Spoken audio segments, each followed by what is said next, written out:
روایت ہے، آپ خود بھی مومند ہیں، قبائل ہیں، کہ جب لڑکے ہوتے ہیں تو وہ ان کا کام ہوتا ہے کہ جب مہمان آتے ہیں ان کی خدمت کرتے ہیں،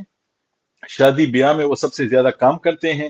اور اس کے علاوہ غمی خوشی میں وہ سب سے زیادہ کام کرتے ہیں، تو سب لوگ جو ہیں اس کو زیادہ سیریس نہیں لیتے۔ اور میرا خیال ہے کہ جب وہ اپنے حلقے میں گئے تو اب سے 1 سال پہلے تو اسی حلقے میں لوگوں کے ساتھ گپ شپ لگاتے تھے، ان کے ساتھ ان کی ہر قسم کی آزادیاں تھیں۔ تو جب لوگوں نے دیکھا کہ اب وہ آ گیا ہے تو ان کو بھی معلوم ہوا کہ پھر تو موقع نہیں ملے گا، اب تو وزیر اعلیٰ بنا ہے تو چلے اس کے ساتھ محبت کیجیے۔ میرا خیال ہے کہ یہ محبت تھی۔ بابر صاحب، یہ پارٹی کے اندر کیا چل رہا ہے؟ ایک طرف جو سلمان اکرم راجہ صاحب ہے، ان کا اپنی سینیٹر کے درمیان ان کی جو تلخ کلامی ہے اور ان کا جو انداز ہے بالکل جارحانہ ایک طرح سے، دوسری جانب شاندانہ گلزار جو ہے وہ 50 کروڑ روپے کی کا الزام لگاتی ہے۔ جنید اکبر صاحب اپنے طور پہ ناراض ہے، کہتے ہیں کہ کسی سے مشورہ نہیں کیا جاتا ہے۔ پارٹی کے اندر بیسیکلی چل کیا رہا ہے؟ حکومت اور پارٹی میں اختلاف کتنا ہے اور نزدیکت کتنی ہے؟ دیکھیں، دو باتیں بڑی واضح ہیں۔ ایک بات تو یہ ہے کہ پارٹی کے اندر رچ کے اختلاف موجود ہے، رچ کے جو ہم پشتوں میں کہتے ہیں نا پمڑا خیٹا، دمرا اتنا اختلاف ہے کہ ہر کوئی چاہتا ہے کہ اس کی اہمیت کو تسلیم کیا جائے، تو وہ ہر کوئی یہ بات کر رہا ہے۔ دوسری بات جو ہے وہ یہ بھی ایک رچ کے ہے کہ پارٹی کے لوگ کھل کے کرپشن کر رہے ہیں۔ اس کے ثبوت کہاں سے آ رہے ہیں؟ آپ دیکھیں، جب علی امین وزیر اعلیٰ تھے، اس کے خلاف اس کے شکیل خان جو اس کے وزیر تھے، اس نے کہا کہ میرے محکمے میں کرپشن ہو رہی ہے۔ علی امین کے دور میں علی امین نے کہا کہ شکیل خان کرپشن کر رہا ہے، باقی سب ایک دوسرے پہ الزامات لگا رہے تھے۔ پھر ابھی جنید اکبر نے پشاور کے جلسے میں کہا کہ علی امین بھی تو کروڑوں لگاتا تھا، باقی لوگ کیوں نہیں لگا رہے جو عمران خان کے نام پہ اربوں کما رہے ہیں اس وقت؟ صوبائی صدر کی طرف سے گواہی آ رہی ہے کہ اربوں کمائے جا رہے ہیں۔ اس کے بعد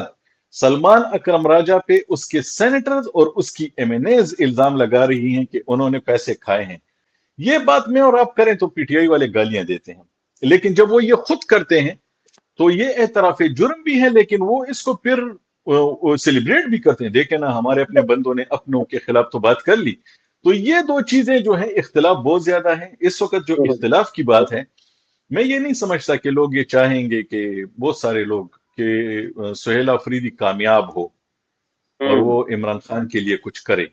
اور اس کے لیے معلوم ہے، آپ کو بھی معلوم ہے، مجھ جی آپ نے اکبر اس بابر کی بات کی۔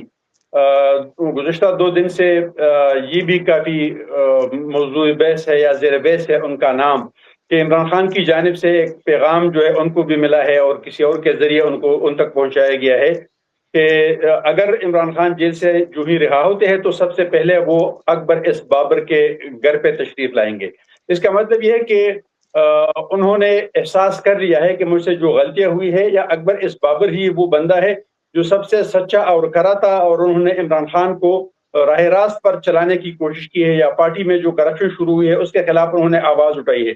لیکن سوال یہ پیدا ہوتا ہے کہ کیا جو پی ٹی آئی کے کارکن ہے وہ اس بات کو تسلیم کریں گے کہ وہ اکبر اس بابر، جنہوں نے سب سے زیادہ ٹف ٹائم جو ہے وہ عمران خان کو دیا ہے، اگر عمران خان چاہے بھی تو کیا یہ لوگ اکبر اس بابر کو بحیثیت ایک بانی رکن یا بحیثیت ایک سربراہ یا رہنما اس کو تسلیم کریں گے؟ دیکھیں، ایک بات شمس صاحب ہم بہت شروع سے کہتے آئے ہیں، پی ٹی آئی کے کارکن جو ہیں تو وہ جو ان کے مخالفین کہتے ہیں نا کہ وہ ایک کلٹ کا شکار ہیں، یہاں پہ یہ بات ٹھیک ثابت ہوگی تھوڑی بہت، کیونکہ جب وہی عمران خان اکبر ایس بابر کو گالیاں دیتے تھے تو وہ کہتے تھے کہ ہاں زبردست کام کیا ہے کہ اکبر ایس بابر کو ٹائٹ کر رہے ہیں، اکبر ایس بابر پارٹی کے خلاف کام کر رہے ہیں۔ اب جب اس کے ساتھ رابطہ کرنے کی بات ہو رہی ہے اور عمران خان کی طرف سے یہ ایک جسچر سوشل میڈیا پہ جو ابھی تک سامنے آیا ہے کہ وہ اکبر ایس بابر کے گھر جائیں گے تو اسے بھی سیلیبریٹ کر رہے ہیں، اس کا مطلب ہے کہ عمران خان کچھ بھی کہے یہ لوگ کہیں گے کہ ہاں بس عمران خان نے یہ ٹھیک کہا۔ لیکن ایک بات آپ کو بتاؤں، جس صوبے میں اور آپ رہتے ہیں، جب ہم اکیلے ان سیاستدانوں سے ملتے ہیں نا تو وہ جو کچھ کہتے ہیں تو وہ بھی کسی دن اپنے پروگرام میں اس پہ بھی بات کریں گے کہ وہ کہتے کیا ہے. وہ خود بڑے تنگ ہیں کہ ہم کر کیا رہے ہیں. ہم نے مولانا فضل الرحمان کو گالی دی، پھر جا کے ان کے پیروں میں بیٹھ گئے. ہم این پی کو کچھ کہا ہم نے کہ وہ پیسے کھاتی تھی، وہ کرپشن کرتی تھی، جب ہمیں ضرورت پڑتی ہے ہم اس کے پاس پھر جا کے بیٹھ جاتے ہیں. ہم ہر اس جماعت کے پاس جاتے ہیں کہ جہاں پہ بھی ہمیں ضرورت ہو، جن کو ہم نے ماضی میں گالیاں دی ہیں. اور یہ آخری سوال میرا یہ ہے کہ ایک طرف آئے روز ہوتے رہتے ہیں بدامنی، دھماکے، قتل، مقاتلے، ٹارگٹ کلنگ، لیکن آج کی اگر ہم صرف بات کر لیں تو شمالی وزیرستان میں بنو میں جڑپیں جاری ہے پولیس اور دہشت گردوں کے درمیان، اور خصوصاً جو دیر سے اطلاعات جو آ رہی ہے، گزشتہ رات سے وہاں پر پولیس چوکی پہ حملہ ہوا ہے، اور ابھی تک جو آخری اطلاعات تھی تو عام لوگوں نے اعلانات کیے ہیں اور وہ بھی اپنی پولیس کی مدد کے لیے ادھر جا رہے ہیں. لیکن ان حالات کے باوجود صوبائی حکومت جو ہے وہ اڈیالہ جیل میں مصروف ہے. وزیر اعلیٰ صاحب جو ہے 27 ستمبر کی تیاری بھی کر رہے ہیں اور اڈیالہ جیل جا کے وہاں پر حاضری بھی لگا رہے ہیں. تو یہ صوبہ دراصل چلا کون رہا ہے اور عوام جو ہے وہ کس کے رحم و کرم پر ہے؟ دیکھیں، ابھی جو حکومت ہے نا خیبر پختونخوا کی، اس کے یہ مسائل ہیں. وہ پیسے دے دیتی ہے، وہ پولیس کو سامان دے دیتی ہے، کہتے ہیں بس پولیس لڑے گی. پولیس کو اصل میں ایک بیک اپ کی بھی ضرورت ہوتی ہے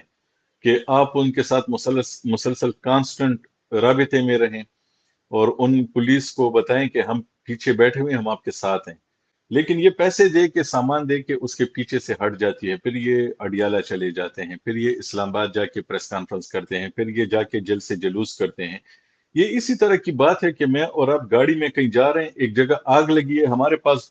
وہ ہمارا ہی گھر ہے، ہمارے پاس پانی کی بوتلیں ہیں، ہم باہر لوگوں کو دیتے ہیں کہ یار تم یہ آگ بجھاؤ، اور خود ہم وہاں سے چلے جاتے ہیں. لیکن اس وقت پارٹی کے اندر کا ایک مسئلہ اور ہے جو کہ ہمیشہ سے ہے کہ سہیل آفریدی سے لے کے عام کارکن تک اس کو معلوم ہے، خصوصاً الیکٹڈ لوگوں کی میں بات کر رہا ہوں، جتنے بھی ایم پی ایز اور ایم این ایز ہیں، انہیں یہ معلوم ہے کہ یہ ووٹ انہیں خود نہیں ملا، یہ عمران خان کے نام پہ ملا ہے. تو بس وہ آزاد پھر رہے ہیں، وہ کوئی اس کا خیال ہی نہیں رکھ رہے کہ یار ہم نے لوگوں کو ڈیلیور کرنا ہے، لوگوں کو جواب دینا ہے، دہشت گردی کے لیے ہم نے کھڑا ہونا ہے. یہ اسپتالوں میں کیا بڑے بڑے سکینڈلز آ رہے ہیں یار. پشاور کا ایچ این سی میں جتنا بڑا سکینڈل آیا ہے، باقی ہسپتالوں سے جو ڈاکٹر جا رہے ہیں، جو باقی چیزیں ہو رہی ہیں، اربوں اربوں روپے کی کرپشن آ رہی ہے. لیکن وہ کہتے ہیں کہ چھوڑو اس کو، لوگوں نے کون سے اس پہ یقین کرنا ہے جو ہمارے بارے میں بات ہوگی. تو آپ کافی ٹی وی چینلز میں اور مختلف نشریاتی اداروں میں بہت اہم عہدوں پہ رہے ہیں، اور کافی بااثر لوگوں سے اور پالیسی میکر سے آپ کے کافی تعلقات بھی ہے، ایمبیسڈر سمیت. اب اس کے حوالے سے کوئی ایسی خبر بتا دینا کہ کیا واقعی حکومت چاہتی ہے کہ جو اس وقت افغان رجیم ہے یا طالبان رجیم ہے وہاں پہ اس کو تبدیل کیا جائے، یا جو بدخشاں میں جو کچھ ہو رہا ہے کیا واقعی یہ پاکستان کی خواہش پہ حکومت کی تبدیلی کے لیے ہو رہا ہے یا صرف دباؤ ڈالا جا رہا ہے؟ میرا ذاتی خیال یہ ہے کہ خود حکومت پاکستان بھی اس بات کو مانتی ہے اور باقی ممالک بھی اس بات کو مانتے ہیں کہ اس وقت افغانستان جو ہے تو وہ اگر دنیا کے لیے اور حوالوں سے ایکسیپٹیبل ہو نہ ہو، لیکن اس کو ایک ایسے بڑے گروہ کی ضرورت ہے جو کہ تمام پورے کے پورے افغانستان کو کنٹرول کر سکے، اور وہ افغان طالبان ہیں. اس کے علاوہ اب جو بھی گروہ آئے گا وہ باقی علاقوں میں جب جائیں گے جہاں پہ پختون اکثریت ہے تو افغانستان کی، تو وہ لوگ ان کو اس طرح نہیں مانتے جس طرح اس وقت شمالی علاقہ جات میں جو ہو رہا ہے، جو آپ نے بتایا بھی انٹرو میں، بدخشاں وغیرہ میں جو کچھ ہو رہا ہے اس وقت، تاجکستان، چین اور پاکستان کی سرحد پہ لگا ہوا جو صوبہ ہے، تو ان لوگوں کا اتنا اثر نہیں ہوتا. افغانستان کو آپ نے کنٹرول کرنا ہے تو آپ نے وہاں پہ کچھ پختون ہی رکھنے ہوں گے، کیونکہ پختون وہاں پہ اکثریت میں ہے، لیکن وہ سب کو ساتھ لے کر چلیں تو تب ہوگا. اور اس وقت ایک اور بھی چیز ہے کہ الائنمنٹ جو ہے وہ طالبان کے ساتھ وہ مختلف ممالک کی ہو رہی ہے، جس طرح چین کی ان کے ساتھ ہو رہی ہے. تو چین جو ہے وہ پاکستان اور افغانستان کے بیچ ہے، تو میرے خیال میں وہ بھی نہیں چاہے گا کہ طالبان جائیں اور پھر اتنے زیادہ گروپوں کے ساتھ پھر ہمیں بات کرنی پڑے. اچھا، طالبان اگر جائیں گے تو پھر افغانستان ایک نئی لڑائی کا شکار ہو جائے گا، کیونکہ جنگجوؤں کی تعداد تو کافی زیادہ ہے. طالبان کیا اتنی آسانی سے جائیں گے؟ نہیں جائیں گے. تو اس وجہ سے میرا خیال ہے کہ یہ تمام ممالک اسے سمجھتے ہیں اور یہ جو خبریں آ رہی ہیں کہ وہاں پہ ریجیم چینج، تو ریجیم چینج کا میرا خیال ہے کہ پاکستان کا بھی کوئی ایسا ارادہ نہیں ہے، پاکستان نہیں چاہتا کہ ایسا ہو۔ پاکستان کا ایک ہی سٹانس ہے کہ وہاں سے ہم پہ جو حملے ہو رہے ہیں وہ آپ نہ کریں، باقی اندر جو بھی کچھ ہو رہا ہے اس سے پاکستان اس وقت دور ہے۔ اور وہ جو تھوڑا بہت جو چل رہا ہے، جو تاثر مل رہا ہے کہ پاکستان کچھ کر رہا ہے، تو میرے خیال میں پاکستان کو بھی اس وقت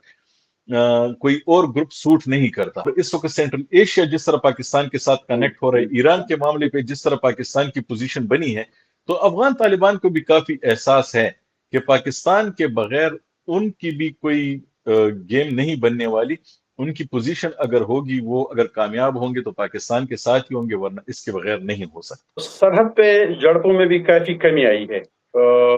جو فضائی کارروائیاں ہوتی تھی اس میں بھی کافی کمی آئی، بلکہ کافی دن نہیں بلکہ ہفتے ہو گئے کہ کوئی فضائی کارروائی بھی نہیں کی ہے پاکستان نے۔ تو کیا کوئی ڈپلومیٹک چینل جو ہے وہ ایکٹیو ہے؟ یہ جو ہمارا سعودی عرب اور ترکی کے ساتھ جو معاہدہ ہوا ہے، اس کے جو اثرات ہوں گے تو طالبان کو نہیں معلوم، کیا طالبان سعودی عرب اور ترکی سے دور ہٹ سکتے ہیں؟ سر، آپ نے جو بات کی کہ شاید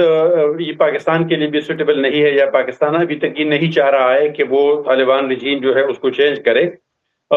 اس کے میرے خیال میں یہ دلیل بھی اسی کے حق میں ہوگی کہ ابھی تک جو پاکستان میں طالبان رہنماؤں کے جو اثاثے ہیں،